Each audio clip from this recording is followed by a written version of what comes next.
We got nice and comfy and Don't be nice frightened, and Jason. Yeah, good. Not much interest this week. You can actually see who's asking the question now. Hell.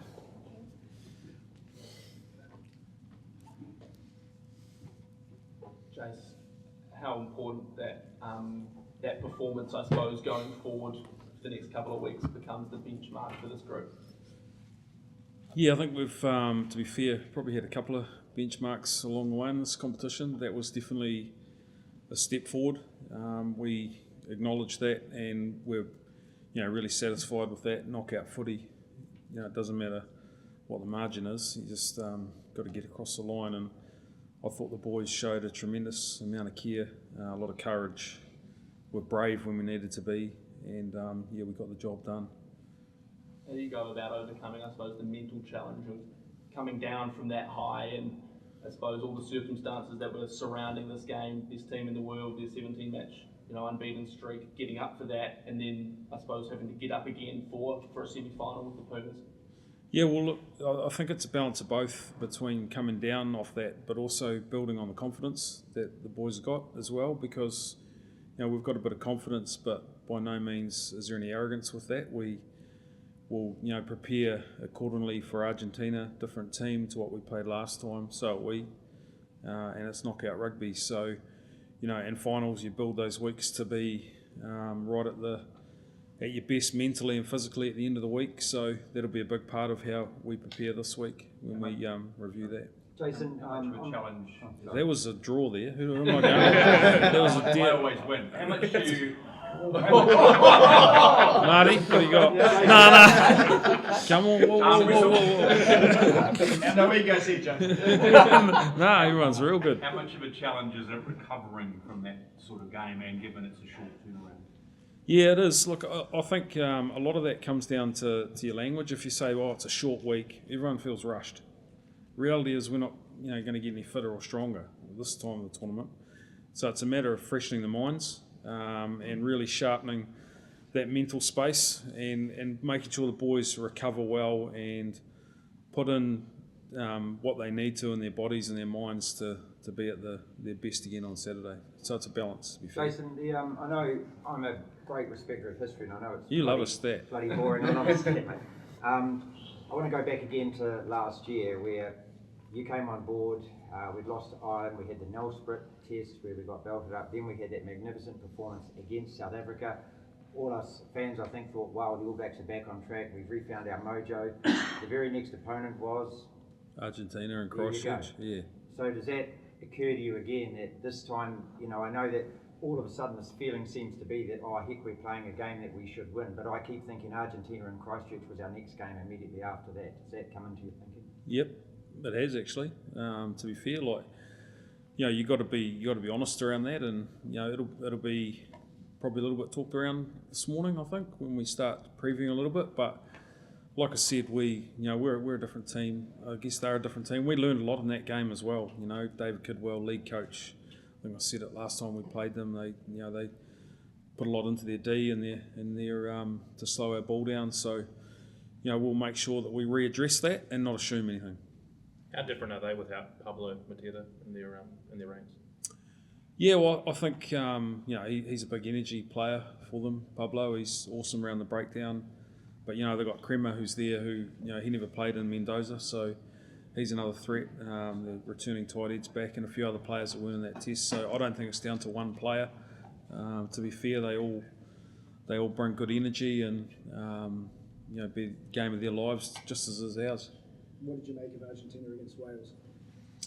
Yeah, it was even sort of contest, sort of swung back and forwards there a little bit. There was some good skill execution. Some of it wasn't so great, but the determination and the mindset from both sides was great. Did Argentina look familiar, or did they look different to what you experienced last year? Yeah, there's a couple of similarities there, but a few things that they probably changed as well that they're looking to evolve. You've still got to be evolving things during this World Cup. You can't just sit still and think it's just going to happen again. You still got to have little tweaks in your game to be on the front foot, I guess. You talked about the defensive system that had been somewhat designed for Ireland. Have you changed it again for Argentina? Can't tell you.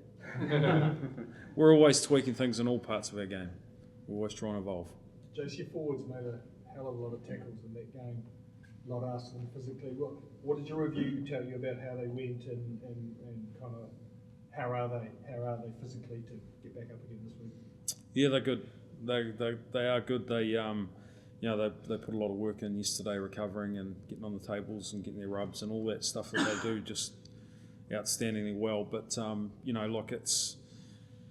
it took the whole 20, the whole crew of us of the team to go right to the end, and we talked about that all week. We needed, I talked before around Kia, and we really dug in around the blackness of the jersey and the legacy, and that was a special one that I think sort of helped us in the end. So we just got to get this week right, and when we're on the grass, just get into the work that we need to and not overdo it, and just keep them fresh, sharp and happy. Jason, heading into the weekend, there was a bit of chat. You would have seen, I'm sure, that there were perhaps predictions that we could have an all Six Nations semi-final quartet. Was that a bit of a statement from Southern Hemisphere Rugby over the weekend? I'm not sure. I think I hadn't sort of looked at it like that. To be fair, I think the games that I've seen, only seen bits of the game last night, but I think the speed, I guess, the Irish and the All Blacks game, that was right up there, the ball and play stuff, and you had two teams that just wanted to get stuck in and play the game of footy, and I thought it was great from that side of it. The bits and pieces that I saw of last night's game was probably a little bit different, but each team plays to their strength and they've got their own identity, and that's what makes World Cups good. Bit of a shock, obviously, last night. What did you, from what you have seen, what did you make of that last night, and what was the reaction within the team that France were out? It's the reality of knockout rugby. It was like nothing's guaranteed. Here's a reminder. And this team's been there before, and they've been there, last week with the first final, and this week with our second final, and you just got to get everything right. So can I ask another question? Sorry, I jumped in again. That's you. You guys mic'd up together? Or? I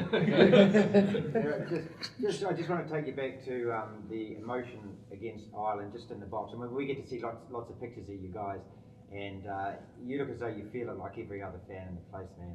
When you actually win a game like that, it's just an enormous thing. Just as you as a rugby guy, as a fan, as a Kiwi, and everything else. Yeah, I sort of get the balance not quite right. Myself, we end up smelling the liniment, That's, but I think you just got to be on at the right time in your own area and not ride the game, but also enjoy it when the boys score tries. How good. Yeah. You got to enjoy that, and it's a big part of, I guess, how I coach from a personality. So yeah, you got to enjoy it, and when you can. How much of a challenge is the selection process this week, juggling act? Do you make a few tweaks for guys and empty the tank the other night, or do you keep momentum going? Yeah, potentially. I think it is a bit of both around the momentum, but also, it's just having a look at the numbers and the metrics of what the boys played and who did the biggest shift and the most tackles. You got to be smart there around that. But then there's the other side of it, Andrew, where you got guys that are, potentially playing in their last World Cup, that they just want to be out there and give everything they can. So it's a mix of both, really. I answered that really politically, didn't I? Speaking of that, Jace, a guy like Sam Whitelock, 151 tests now, and he's been given this role on the bench. He comes on and makes the play to, seal the game. And what does that sort of say about, I guess, accepting roles and accepting what your current reality is? Yeah, it's a great question. I think Sammy, and along with other guys, we've got guys that are finishing games for us at the moment for that test. Not to say he won't pull in this test, but he's just such calming influence. He can square up the room as well.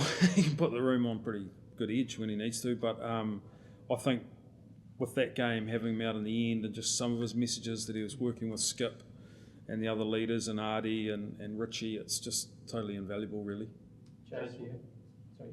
What does Mark Talaya need to do to put himself back in the selection picture this week? Well, he's injury free, so he's just got to train well and do everything right. He's that's well and truly behind us now, and he's handled that very well. Did Leicester's performance sort of complicate that picture at all for you? He obviously took his opportunity on the left wing, but Mark's been sort of the incumbent in that position. Did that complicate the picture at all? No, I don't think so. I think that Leicester's, the opportunities that he's had in this World Cup he's taken, and as a lot of boys have. So it just makes it, I guess that more satisfying for selectors that we can have good, hard, robust conversations to make sure we pick the right team.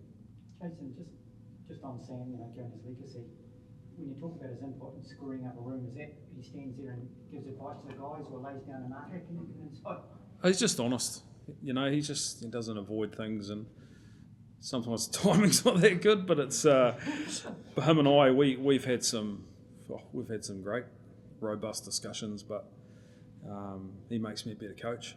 If I'm perfectly honest, he makes sure that I'm on, and I challenge him to be better. And even though he's played 151 odd tests, he still wants to be better. So it's my job to make sure that I'm doing that as well, so that we can, raise the bar both ends of it, I guess. Does anyone dare rein him in because giving you Yeah, dead right. Yeah, we have honest convos all the time. It's what the All Blacks is about. It's called high performance. Is there any, just to clarify, no injuries or any injuries or bumps and bruises that anyone have been down? There's a few bruises, a few bumps, but no, everyone's fit and available. Get through the week and have a good crack at it this weekend. Your first World Cup with the All Blacks, is it everything you thought it would be? Is it more intense? Yeah, I just feel really privileged to be here. I think you're just constantly giving and trying to be better yourself. The expectations are extremely high, but you wouldn't want it anywhere else really. It's what the jersey's about, and that's what it demands of us every week, and you can't sugarcoat anything, and you get on with it. I think that the pressure side of it, this is when it just gets that little bit higher, but that's a privilege. I guess the most successful people in the world have got privilege in their lives. The more pressure, the better. So that's where we want to be this week, and we're looking forward to tackling it head on. It's a long way from Sydney Park on a cold Thursday night to Stade de France and 80,000, isn't it? Yeah. Different sort of crowd on the sideline too, to be fair. No, we more sober in France than Sydney. No, they're probably a bit more direct than Sydney. He's keeping down to earth there and walking into the rugby club. But I think I've said at every conference, the crowds and the way they get behind this World Cup is just unbelievable. It's so good. Looking forward to this game. Last question, guys, because it's hamburgers for lunch, so we're getting into it. Just about the line-out drive, more, obviously you've got games there at times against Ireland. A couple of times you put under pressure as well. What do you see that at the moment? A little bit of risk and reward there with a couple of things we did, I guess, defensively, and had a good chat to Paul O'Connell after the game around what they were sort of trying. He's a good man and got a lot of respect for him, and he saw a couple of little wee things there, and vice versa we shared, and that's what it's about. You're always trying to be better and ask questions with other coaches, but I think there's a couple of things that we definitely could have got better, and when we had our man in the bin, how we could have defended there, so we'll get on top of those.